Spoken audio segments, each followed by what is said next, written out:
It is morning in Addis Ababa. The blazing African sun shines on Mount Toto, the highest point in this mountain city, the capital of Ethiopia. Ethiopia is a nation as old as the Bible, as new as its first democratic government. Today, it is one of the poorest countries in the world. In Addis Ababa, there are a handful of boulevards, hotels, and government buildings, and over 2 million Ethiopians who make up the population. For most, home is a jerry-built shanty on an unpaved rocky hill. In one of the worst of these hovels, the family of Fentahun Asefa wakes up to face another day of hunger, sickness, and unemployment. When they left their village in northwestern Ethiopia 2 years ago for Addis Ababa, their land was taken and their house burned down, leaving them with nothing. Today, they must share their wretched mud dwelling with 6 other families. Belinish Ezra, Fentahun's wife, is the first to rise from her thin straw mattress on the mud floor. She prepares breakfast for her husband, her sick mother, and 4 children.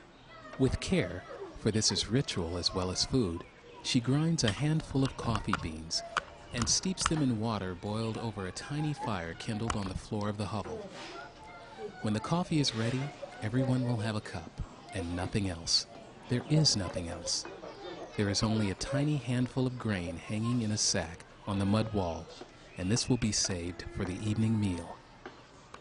Before the family drinks their coffee, they pause to say a blessing in Hebrew, for these people are Jews.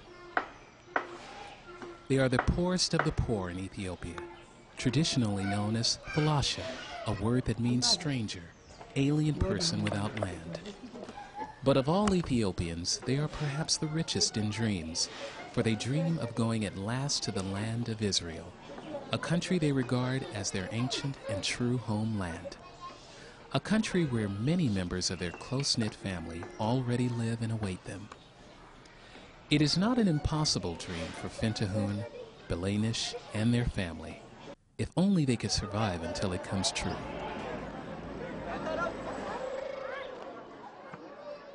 The story of the Ethiopian Jews is a fascinating one. There are many stories of their origins. Ethiopian history tells the famous biblical meeting of King Solomon and Ethiopia's Queen of Sheba. According to legend, when the queen returned to her palace in Ethiopia, she bore King Solomon's son, Melanick. When Melanick grew up, she sent him to his father in Jerusalem to learn how to become a great ruler. Eventually, Melanick returned to Ethiopia, accompanied by 1,000 Jews from each of the 12 tribes of Israel to bring the Jewish religion to his people. However, Jewish tradition rejects that, and some tell another story. In the 8th century BCE, the time of the dispersion of the 10 lost tribes of Israel, the tribe of Dan crossed the Red Sea and settled in Ethiopia. There, they converted the pagan natives to Judaism, married with them, and had children from whom today's Ethiopian Jews descend. This story is the basis of Israel's acceptance of Ethiopian Jews as members of the Jewish people.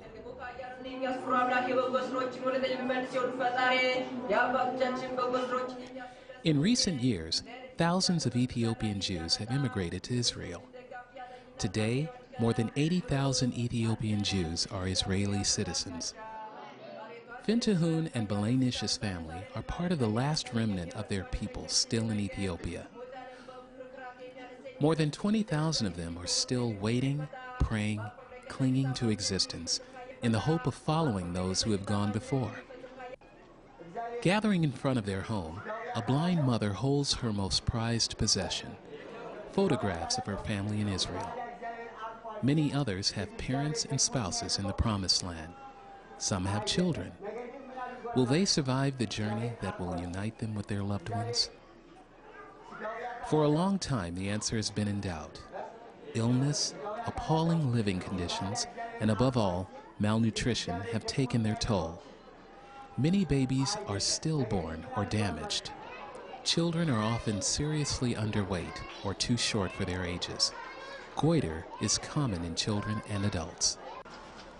An American Jewish organization, the North American Conference on Ethiopian Jewry, known as NACOJ, and the Lloyd E. Rigler Lawrence E. Deutsch Foundation of Los Angeles are determined to save them.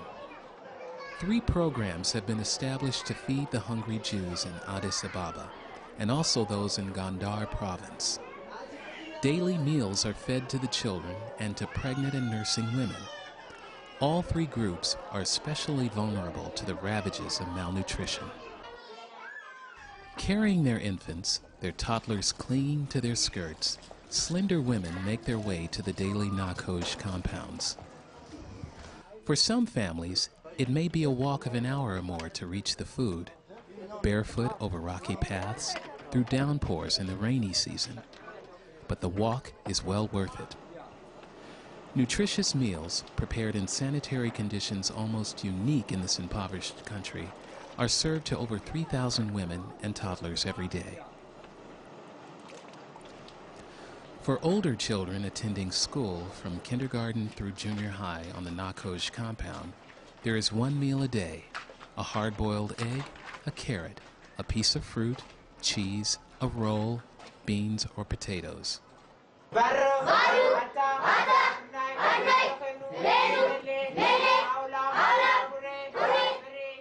It is a very good meal, says Getu Menashe, principal of the Herbert Berman School in the NACOJ compound. The children no longer faint in class, but we know they have nothing else to eat. Is 1 meal enough for a growing child? No, it is not. Swollen bellies, matchstick limbs, protruding limbs, height and weight significantly lower than the World Health Organization deems appropriate, give frightening testimony. An additional feeding program attempts to provide monthly distributions of grain and beans to all families with children. Food from this program also goes to people the community calls the neediest: the old, the sick, the blind, the crippled, the housebound. But in the recent economic downturn, funds for this program were difficult to raise. At one point, we had to stop the distributions of food for 2 months, says Andy Goldman, the director of Ethiopian programs for NACOJ. It was hard to turn away people who were desperately hungry, but we just ran out of money. Another organization, in their struggle to save Ethiopian Jews, now provides funds for a meal for children who attend Sabbath services every Saturday at the NACOJ compound. Since thousands of children and adults come every week for prayers, sermons, and religious education, these meals are provided to a large portion of the community.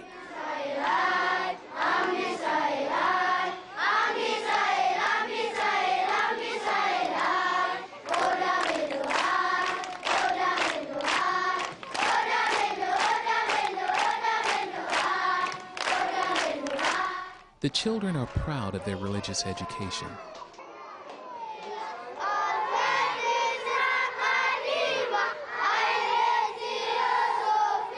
They learn prayers and blessings, practices and customs, and the history of the Jewish people. They study the Torah and joyfully sing the songs of Zion. The wooden posts and bars surrounding the compound are painted in the blue and white of the Israeli flag. And on the wall of each classroom is a sign which reads, "Let's go home." A supplementary program funded by NACOJ provides paid employment to 850 Jewish men and women in creating magnificent pillow covers and such ritual objects as cloth for the Sabbath challah, Passover matzah, and such. Before this, Ethiopian Jews in Addis were maintained by welfare payments. Being on the dole was very damaging to Ethiopian self-respect and to traditional relationships. NACOJ promised to offer dignified, paid employment to the head of every household. The embroidery program is the result, combining traditional skills practiced by men and women with new designs marketable in America. Food, education, gainful employment, religious facilities. All these are offered in the hope of sustaining the community until its members can reach Israel. But the process of immigration is slow, says Goldman, and everything we can do, even with the help of the Rigler Deutsch Foundation and thousands of American Jewish individuals, is not enough. People suffer terribly. We need much more help to bring health and hope and basic human dignity into these Jewish lives. The sun sets over Addis Ababa. In their crowded hovel, the family of Fentahun and Belanish gather around a tiny cook fire, which fills the airless room with smoke. Belanish has prepared their dinner, nothing but a bit of traditional Ethiopian pancake bread, called injera. The bread is made with the last of the grain from the Nakoj food distribution. If another distribution does not take place tomorrow, there will be no food at all. The family prepares, in their dark hovel, to go to sleep on thin straw pads covering the rocky floor of the hut. They go to bed hungry. Tomorrow, unless more help comes, may be worse.